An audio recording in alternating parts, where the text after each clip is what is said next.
नमस्कार. श्री स्वामी समर्थ.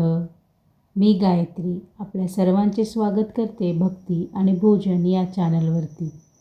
आशा करते की आपण सर्वजण स्वस्त आहात आणि मस्त आहात. आज आपण जाणून घेणार आहोत षटतिला एकादशी याबद्दल.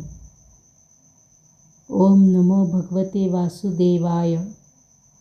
माघ महिन्याच्या पावन काळात जेव्हा पृथ्वीवर भक्तीची ऊब पसरते तेव्हा येते षटतिला एकादशी. दान, त्याग आणि विष्णुकृपेचा अद्भुत असा संगम. आज आपण ऐकणार आहोत षटतिला एकादशीची पवित्र कथा, जी केवळ एक कथा नसून आपल्या जीवनाला दिशा देणारा संदेश आहे.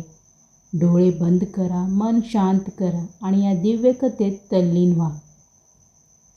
प्राचीन काळी एक समृद्ध नगरात एक ब्राह्मण स्त्री राहत होती. ती अत्यंत निष्ठावान आणि धार्मिक होती. दररोज सकाळी उठून स्नान करणं, देवपूजा, व्रतवैकल्य हे सर्व ती नियमाने करत असे. एकादशी, प्रदोष, सोमवार कुठलेही व्रत तिने कधी चुकवले नाही.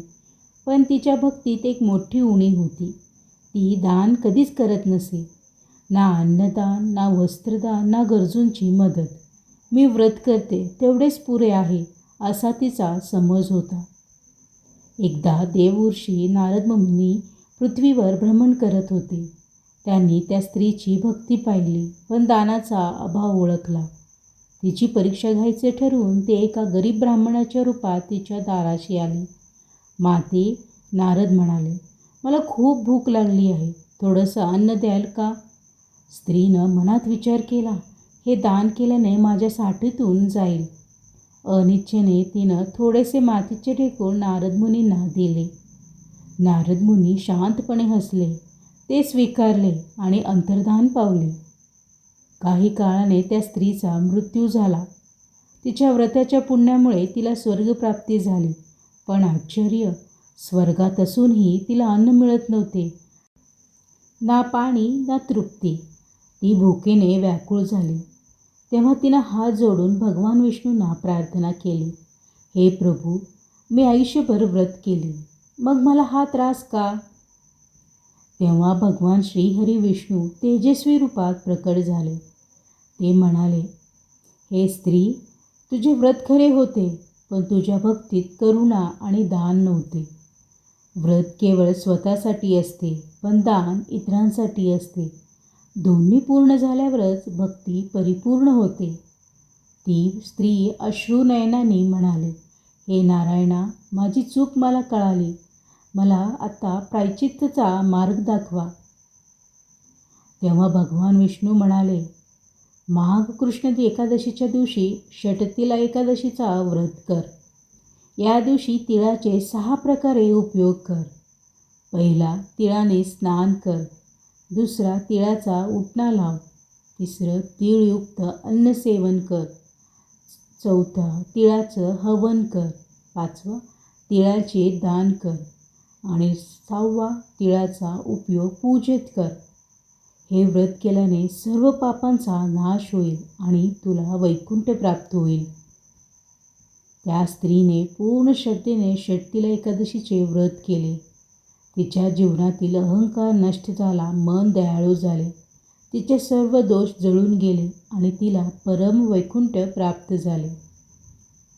श्रोत्यांनो, ही कथा आपल्याला एकच गोष्ट शिकवते, भक्तीसोबत दान आवश्यक आहे आणि व्रतासोबत करुणा आवश्यक आहे. जो कोणी षटतिला एकादशी दिवशी तिळाचे दान करतो, विष्णू नामस्मरण करतो, त्याच्या जीवनातील दारिद्र्य दूर होते.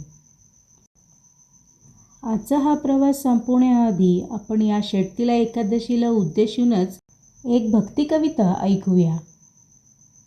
माघाच्या थंड वाऱ्यात उपदार झाली भक्तीची वाट. एकादशी आली शांतपणे, विष्णू कृपेचा पावन घाट. व्रत होती तिची अखंड, माळ होती जपाची ओठावर. पण दान हरवले होते कुठेतरी, भक्ती होती फक्त स्वतःपुरती अंतरावर. नारद आले दाराशी, भुकेचा घेतला वेश. माती दिली दान म्हणून, हरवली करुणेची शेष. स्वर्ग मिळाला पण भूकही पुण्याला होती अर्धी छाया. तेव्हा विष्णू प्रकट झाले, सत्याचा दिला उलगडा माया. व्रत म्हणजे संयम आहे, दान म्हणजे प्रेमाची वाट. दोन्ही नसतील एकत्र, भक्ती कशी होईल.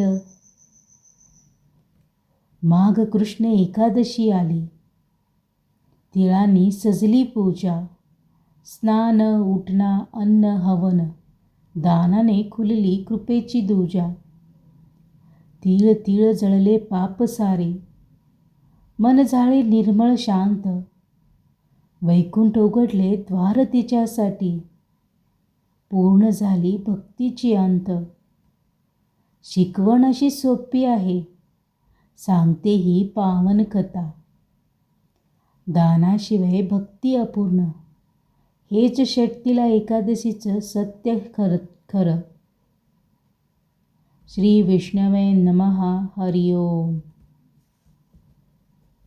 कथा आणि कविता आवडली असेल तर लाईक करा, शेअर करा आणि चॅनलला सबस्क्राईब करा. पुन्हा भेटूयात भक्ती आणि भोजनवरती नवीन कथेसह. तोपर्यंत मी गायत्री आपल्या सर्वांचा निरोप घेते. नमस्कार. श्री स्वामी समर्थ.